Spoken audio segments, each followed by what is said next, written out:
Hello, good morning all my dear friend. आप सब कैसे हैं? सभी लोग कुशल मंगल में होंगे, ये हम उम्मीद करते हैं। आप सब अच्छे से होंगे। तो आज का एडिटोरियल है भूकंप के जोखिम और दहलाते सवाल। आजकल जैसा कि भूकंप बहुत आ रहे हैं, उसी के बारे में एडिटोरियल दिया हुआ है। उसी पर हम चर्चा करते हैं कि ये भूकंप क्यों आ रहे हैं और इनके पीछे क्या कारण है। इनके पीछे क्या कारण है। प्लेट विवर्तन की एक चैप्टर है हमारा, प्लेट विवर्तन की। उसमें हम पूरा थोड़ा चर्चा कर लेंगे तो अच्छे से हम समझ पाएंगे। होता क्या है, हमने जैसा कि पढ़ा है, पृथ्वी के अंदर मतलब 15 किलोमीटर के गहराई के बाद इतना टेम्परेचर हो जाता है कि कोई इससे नीचे जा नहीं सकता। इतना टेम्परेचर रहता है। तो जब 1200 के लगभग नीचे गहराई पे पहुंचते हैं तो वहाँ लावा मिलता है। और जब दो प्लेटें, ये लावा उत्पन्न कैसे होता है, दो प्लेटें जब टकराव करती हैं तो उनकी जो लावा में गलन पैदा होती है। ये मतलब इतना टेम्परेचर अधिक वहाँ रहता है कि कोई भी पदार्थ लावा के रूप में परिवर्तित हो जाएगा, एकदम पानी की तरह। तो जब लावा की मात्रा अधिक बढ़ती है तो ऐसे वो ऊपर प्लेटों में टकराव की स्थिति करता है। वही टकराव लावा की जो ज्वालामुखी प्रक्रिया होती है, कहा नहीं जाता ज्वालामुखी फूटेगी, तो इसका इतना प्रेशर होता है कि ज़मीन को तोड़ के वो लावा ऊपर आ जाता है, तो वही ज्वालामुखी उद्गार हो जाता है। तो वही क्रिया जो जब वो नहीं होती उससे पहले की जो है वही भूकंप होता है। जहाँ ज्वालामुखी होती है वहाँ भूकंप की क्रियाएं भी अधिक होती हैं। होता क्या है, जो हिमालय की यही क्षेत्र में क्यों आ रहे हैं अपने उत्तर के, ये दिल्ली भी अपने उत्तर में पड़ती है। और जब यहाँ दो प्लेटें जैसे कि गोंडवाना लैंड, हमने जो अपना जो प्रायद्वीपीय भाग है ये हमारा दक्षिण अफ्रीका से टूट के, जैसे आपने ज्योग्राफी हिस्ट्री के इतिहास में पढ़ा होगा, तो ये पहले ये भाग अलग था। ये भाग लाखों वर्ष पुरानी बात है, जब आप गहराई से पढ़ेंगे तो ये भाग अलग है और यहाँ आके इसमें लग गया जो अपना प्रायद्वीपीय भाग, यानी कि ऐसे मान के चलिए महाराष्ट्र से जो नीचे का भाग केरल, ये सब पहले उधर दक्षिण अफ्रीका से अलग होकर के यहाँ मिला है। तो ये दिनों दिन वो हिमालय की ओर बढ़ता जा रहा है। मतलब ऐसे दोनों प्लेटें आपस में टकरा रही हैं और ये ऊपर को जो ये बलित भाग है, जैसे ना जैसे सूजी का हलवा बनाया जाता है उदाहरण के तौर पे, और उसको दोनों तरफ से हम हाथ से घुमाएं तो बीच में ना एक हिस्सा ऐसा उचकता जाता है। तो उसी प्रकार से ये हिस्सा उचक रहा है। और हिमालय हर प्रतिवर्ष ऐसे मान के लिए 5 सेंटीमीटर ऊंचा अभी भी हो रहा है। इसकी जो ऊंचे होने की प्रक्रिया है, बलन की प्रक्रिया अभी भी चल रही है निरंतर रूप से। तो हिमालय इतना ऊंचा है और उसको मतलब उसका आयतन इतना ऊंचा है, तो ये जो भूकंप की घटनाएं होती हैं, जो लावा उसमें टक्कर लगाता है उसे तोड़ने के लिए, तो इतना तो आसान है नहीं। जहाँ पतली कमज़ोर परत होगी वहाँ लावा उद्गार कर सकता है, उसे तोड़ सकता है, लेकिन हिमालय वाले इस क्षेत्र को इतना आसान नहीं है। तो वो तोड़ तो नहीं पाता, लेकिन वो प्रयास बार बार ऐसे टक्कर मारता है। इसीलिए भूकंप वाली क्रियाएँ हमारे इस क्षेत्र में ज़्यादा हो रही हैं, ऐसा हमारे भौगोलिकविदताओं का बताना है। तो उसी पर ये हमारा एडिटोरियल दिया हुआ है, इसको हम दूसरा लगाते हैं। हमने 2 पार्ट्स में इसको बना रखा है, इससे आसानी से हम समझ सकेंगे, ठीक है ना। तो शुरू करते हैं। चलो अपना इसी पे आ जाते हैं पूरा, ठीक है ना। ऐसा कई भूगर्भ वैज्ञानिक आशंका जता चुके हैं कि भूकंप के छोटे छोटे झटके किसी बड़े भूकंप का संकेत भी हो सकते हैं। कई विशेषज्ञ दिल्ली से बिहार के बीच 7.5 से लेकर के 8.5 तीव्रता के बड़े भूकंप को की आशंका जता चुके हैं। मतलब 7.5 से लेके 8 ये बहुत खतरनाक होगा, क्योंकि जब तक ये इनका रिएक्टर तीव्रता रहती है 4 तक, तब तक तो नॉर्मल रहता है, इतने से आएगा तो मकान नहीं गिरेंगे, वैसी कोई क्षति नहीं पहुंचेगी। लेकिन जैसे ही 5 के ऊपर भूकंप की रिएक्टर जो होती है तीव्रता बढ़ती है, वैसे ही खतरा उत्पन्न होने लगते हैं, ज़्यादा कंपन पैदा होने लगती है। अधिक कंपन जितनी होगी तो मकान गिरेंगे, लोग दबेंगे, मतलब काफ़ी क्षति होगी, उथल पुथल हो जाएगी। ठीक है ना। दिल्ली राष्ट्रीय राजधानी क्षेत्र में तो भूकंप के झटके बार बार लगते रहते हैं, और उन्हें देखते हुए यह सवाल भी उठता रहा है कि क्या दिल्ली की ऊंची ऊंची आलीशान इमारतें किसी बड़े भूकंप को झेलने की स्थिति में हैं। अब देखो, बड़ी बड़ी बिल्डिंगें बनी हैं, बड़ी बड़ी ऊंचाई वाली, उनमें क्या इतनी क्षमता है कि ऐसी टेक्नोलॉजी से वो निर्मित की गई हैं कि इतने झटके को झेल सकें। ये कई बार ऐसे मन में सवाल उठते रहते हैं, और सोचना भी ज़रूरी है, क्योंकि आज जब उनकी तीव्रता कम है तब मान लो नहीं गिर रहे, लेकिन किसी समय में ऐसे तीव्र झटके आएंगे, मतलब 6 की तीव्रता से ज़्यादा, तो फिर क्या होगा, तब तो फिर खतरा बहुत बढ़ जाएगा।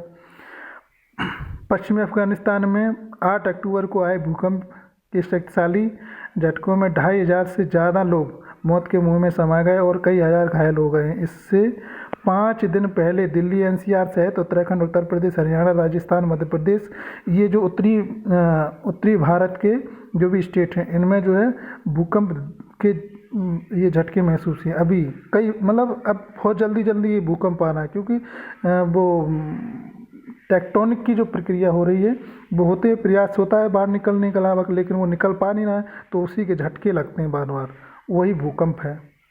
धरती में जो कंपन पैदा होती है वही भूकंप है, जिसका केंद्र नेपाल के झंजांग में था। अभी जो भूकंप आया है वो नेपाल, उसका केंद्र जो उसका भूकंप का केंद्र था वो नेपाल के बझांग जिले में था। उत्तर भारत में उस दिन लगातार 2 बार धरती कांपी थी। रिएक्टर पैमाने पर 4.6 तीव्रता का पहला भूकंप और 3 अक्टूबर को लगभग 2:25 पे आया था। 2:25 पे 3 अक्टूबर को पहले आया था। देखो कितनी जल्दी जल्दी ये घटनाएं हो रही हैं। महसूस किया गया था इसके बाद में 2:51 पे, फिर उसके बाद में 6:02 की ये जो 3 बजे के लगभग आया था, ये 6.2 तीव्रता भूकंप के झटके फिर से महसूस हुए थे। हालांकि भारत में भूकंप के इन झटकों का जानमाल का कोई नुकसान नहीं हुआ, अभी कोई ऐसी क्षति नहीं हुई इस भूकंप से। लेकिन महज 26 मिनट के भीतर नेपाल से लेकर दिल्ली तक 2 बार लगे भूकंप के जोरदार झटकों ने हर कोई दहल गया। मतलब इतना लोग घबरा गए, अब क्या होगा, भूकंप आ गया, है ना। लोग शहरों में तो आप जानते हैं भागने के लिए जगह भी नहीं बचती है, चारों तरफ से बिल्डिंगें ही बिल्डिंगें हैं, गिरेंगे तो जाएंगे कहाँ, है ना। मगर नेपाल के बझांग जिले में काफ़ी तबाही हुई थी। हमारे देश में नहीं हुई तबाही, लेकिन नेपाल में काफ़ी नुकसान हुआ। जहाँ पहाड़ों के सैकड़ों मकान जमींदोज हो गए थे।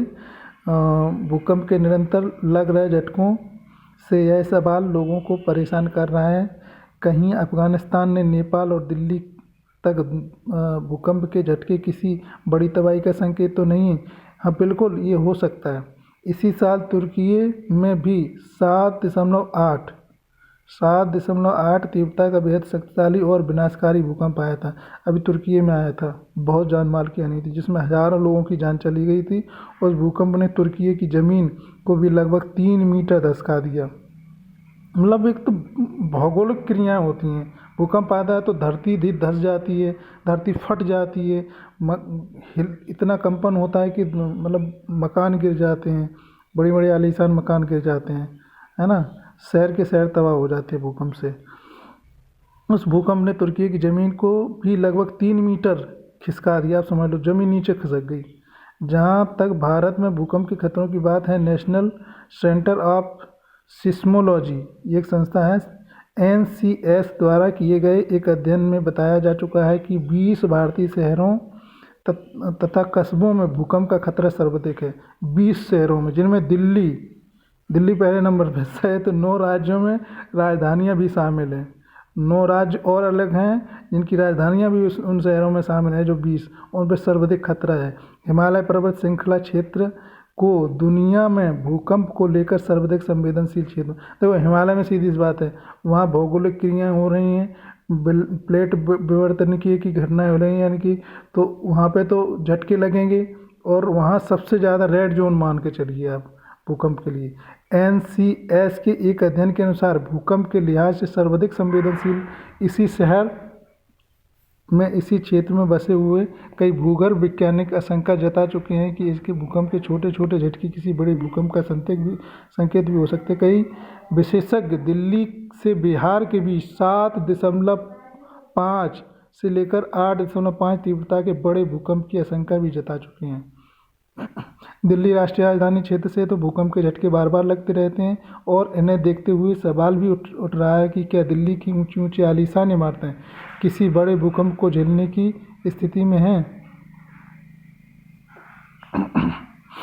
हालांकि NCS की ओर से कुछ महीने पहले कहा गया था कि विशेष कर दिल्ली NCR क्षेत्र में आने वाले भूकंप के झटकों को घबराने की नहीं बल्कि जोखिम कम करने के उपायों पर जोर देना चाहिए। हाँ, वहाँ पर ये हो सकता है, प्रशिक्षण देना चाहिए लोगों को कैसे बचना है। भाई किसी दिन घटना होना ये अब हाथ में तो नहीं, घटना तो कभी घटित हो सकती है, लेकिन उसके बचने के लिए जो NCR क्षेत्र उन लोगों को एक प्रशिक्षण देना चाहिए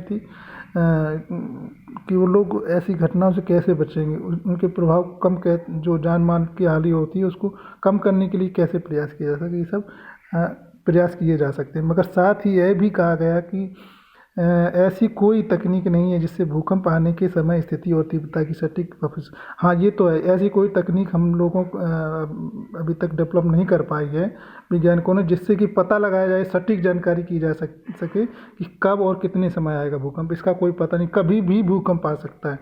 भूगर्भ वैज्ञानिकों के मुताबिक दिल्ली हरिद्वार वन क्षेत्र में खिंचाव के कारण धरती बार बार हिल रही है। इन झटकों से पता चलता है कि यहाँ की भूगर्भिक फॉल्ट सक्रिय हैं जिसकी वजह से बड़ा भूकंप भी आ सकता है, लेकिन इसका कोई भी पूर्वानुमान नहीं लगाया जा सकता। इंडियन प्लेट हिमालय से, जो भारतीय प्लेट है जिसको भी मैं बता रहा था, गोंडवाना से अलग होकर के, दक्षिणी अफ्रीका से अलग होकर के जो हमारे जो प्रायद्वीपीय भाग है वो जो है इससे हिमालयी प्लेट से जो टकरा रहा है दिन प्रतिदिन। ये इसीलिए इसमें जो बलन हो रहा है उससे हिमालय प्रतिवर्ष 5 से 7 सेंटीमीटर ऊंचाई पकड़ रहा है। आज भी इसके जो है ऊपर उठने की प्रक्रिया निरंतर रूप से चल रही है, अटलांटिक तक फैली हुई है जो हिमालय क्षेत्र में भी है। चलो अब दूसरा पेज लगा लेते हैं। इसको मैंने 2 पार्ट में बांट दिया था, 2 पार्ट में बांटा था। एक पार्ट मेरा पूरा हो गया, दूसरा पार्ट पढ़ते हैं। ये तो सेकंड पार्ट, जबकि हाँ यूरेशियन प्लेट हिमालय के उत्तर में है। कई अध्ययनों के आधार पर कहा गया है कि 72% मामलों में हल्के भूकंप ही शक्तिशाली भूकंप के संकेत होते हैं। देखो पहले 3 प्रकार की तरंगें होती हैं, SP है ना, जो सबसे शुरुआती तरंगें होती हैं उनसे ही अनुमान लगाया जाता है कि अब बड़ी भी तरंग आ सकती है। ऐसे मत समझो कि अभी अरे इतना ही आता रहेगा, ऐसा कुछ नहीं है। हो सकता है अभी हल्की तरंगें आ रही हैं और इससे तेज़ भी आ सकती हैं, L तरंगें भी आ सकती हैं, ठीक है। तो मतलब ये पहली झटका ही महसूस हो तो उससे ही सावधान हो जाना चाहिए। उन क्षेत्रों में जहाँ भी आप मकानों में या जहाँ भी हैं आपको निकल के ऐसे एरिया में निकल जाना चाहिए जहाँ खतरा ना हो, कोई बिल्डिंग ना गिर सके, है ना, खाली स्थान में निकल जाना चाहिए। भूकंप के लिहाज से दिल्ली NCR को तो काफ़ी संवेदनशील इलाका माना जाता है, जो दूसरे सबसे खतरनाक भूकंप संभावित क्षेत्र 4 में आता है। एक अध्ययन के मुताबिक दिल्ली में करीब 90% मकान कंक्रीट और सरिया से बने हैं, जिनमें से 90% इमारतें 6 तीव्रता से तेज भूकंप को झेलने में समर्थ नहीं है। आप समझ लो, यहाँ से पता चलता है कि दिल्ली कितनी मजबूत है। दिल्ली की मकान जो बिल्डिंग है वो कितनी, 6 से ऊपर जैसे ही भूकंप रिएक्टर 6 की तीव्रता से ऊपर आएगा दिल्ली में अधिकांश बिल्डिंगें गिर जाएंगी। NCS के एक अध्ययन के अनुसार दिल्ली का करीब 30% हिस्सा तो क्षेत्र 5 में आता है, जो कि भूकंप की दृष्टि से सर्वाधिक संवेदनशील है। देखो, जिस समय जितना ही क्षेत्र हमारा नंबर पॉइंट में बढ़ता जाएगा, उतना ही ज़्यादा रिक्सी क्षेत्र आता जाएगा, वो जोन बहुत ही खतरनाक होंगे। दिल्ली पृथ्वी विज्ञान मंत्रालय की एक रिपोर्ट में यह भी बताया जा चुका है कि दिल्ली में बनी हुई इमारतें 6 से लेकर 6.6 तीव्रता के भूकंप तक झेल सकती हैं, जबकि पुरानी इमारतें 5 से लेकर 5.5 की तीव्रता के भूकंप तक को सहन कर सकती हैं।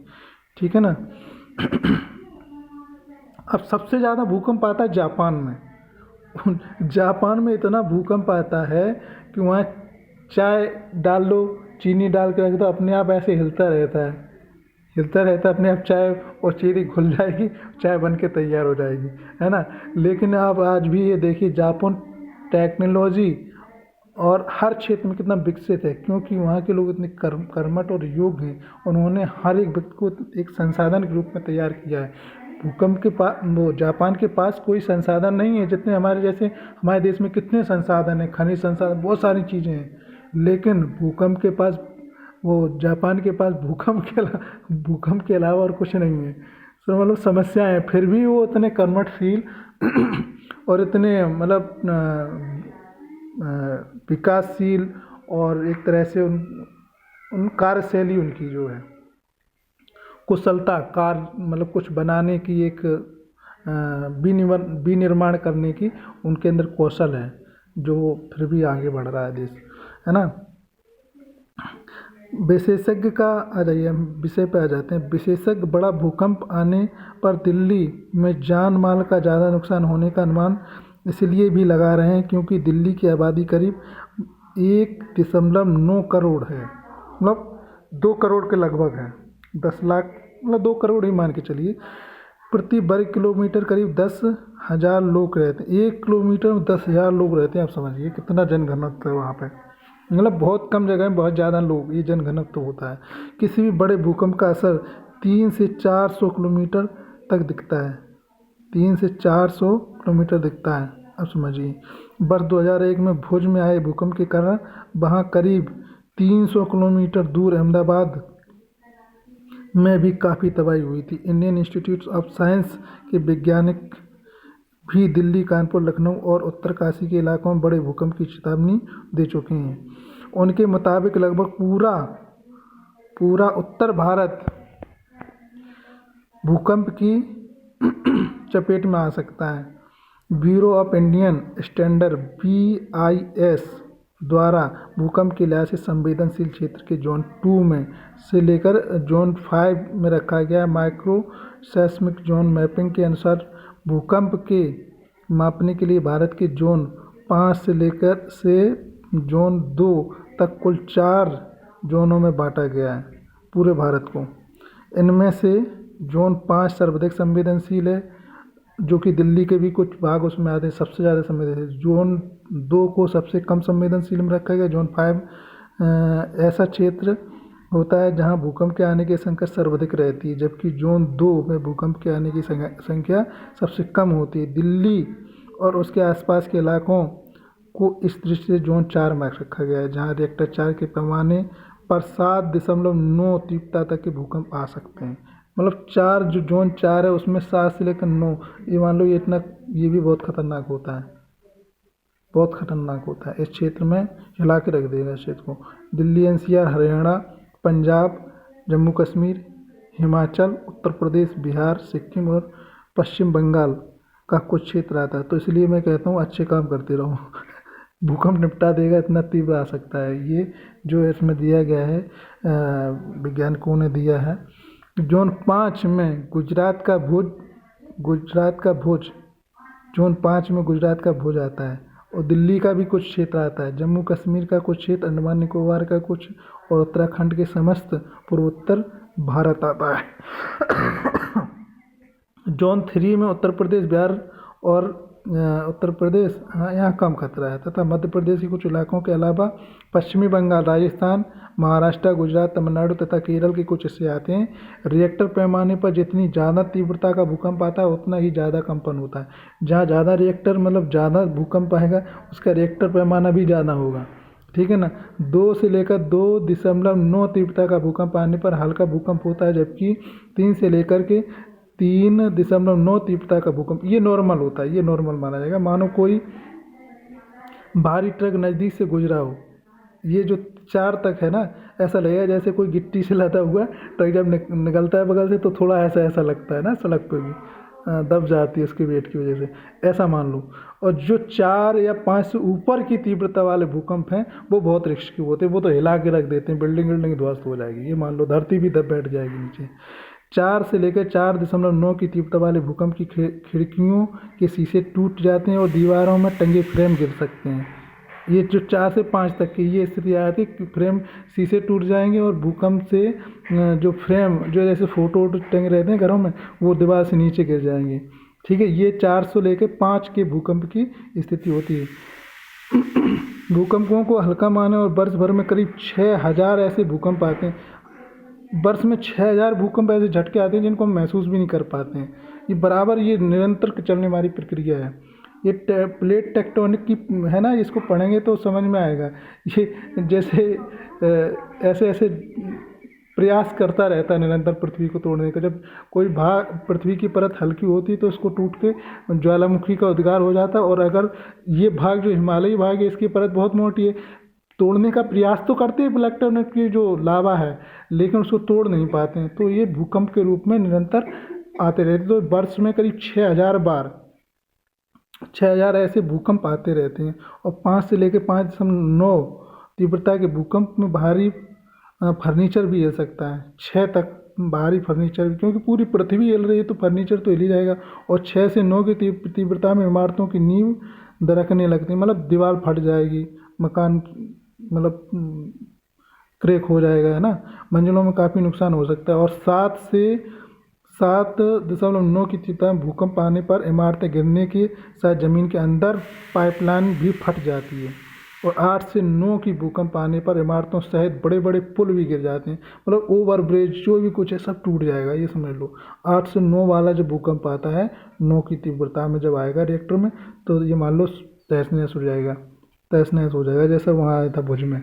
जबकि 9 तीव्रता का भूकंप आने पर हर तरफ तबाही तय हो जाती है, फिर तो मान लो कुछ बहुत कम ही बचेगा। अधिकांश विशेषज्ञों का कहना है कि संवेदनशील इलाकों में इमारतों को भूकंप के लिहाज से तैयार करना शुरू कर देना चाहिए। देखो जापान में इतना टेक्नोलॉजी है, जापान के लोग जो भी मकान बना के तैयार करते हैं पूरा भूकंप की पूरी टेक्नोलॉजी लगाते हैं। उनके घर ऐसे ऐसे हिलते रहते हैं, ऐसे ट्रक चलने में और गाड़ियाँ हिलती हैं ऐसे, और कुछ नहीं बिगड़ता उन मकानों, क्योंकि वो भूकंप टेक्नोलॉजी से पूर्ण रूप से आधुनिक तरीके से बनाए जाते हैं उसी दृष्टि से ना। और अपने यहाँ भी अब बनाने पड़ेंगे घर बचना है तो, ताकि बड़े भूकंप के नुकसान को न्यूनतम किया जा सके। ठीक है, धन्यवाद। ये अपना एरो ट्यूटोरियल पूरा हुआ। और दोस्तों थोड़ा ध्यान दीजिए, इसको सब्सक्राइब करिए और थोड़ा लाइक शेयर करते रहिए, क्योंकि हम और अच्छी लाइव क्लासेस दे सकें इस पर और महत्वपूर्ण जानकारी दे सकें। धन्यवाद, नमस्कार।